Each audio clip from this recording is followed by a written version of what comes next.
here's a way to take a basic block letter K and to make it a little bit more fun, give it a little more personality. So I'm starting with basic, just writing the letter K in a yellow marker, very large, and then I'm tracing around the outside of it with a black Sharpie flip chart marker, so a nice bold color.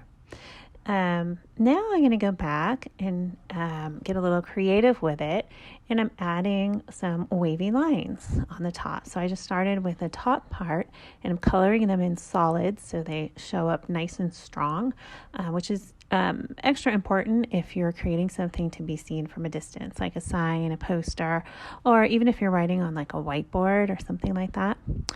I'm making these bumps fairly large, so they're a little more exaggerated, and those bumps will be able to be seen from a distance.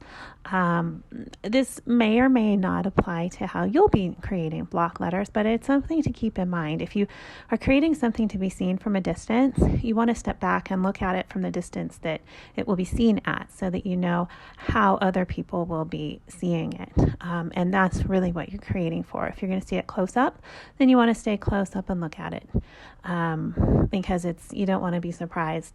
Create something, spend a lot of time putting a lot of details into something that's going to be seen from a distance, and then find out after you spent hours and hours or days and days, when you step back and see it from the distance, everyone else is going to be looking at it, that you really can't see anything at all, or you might not be able to read it, or maybe it just looks kind of messy, kind of dirty or smudged.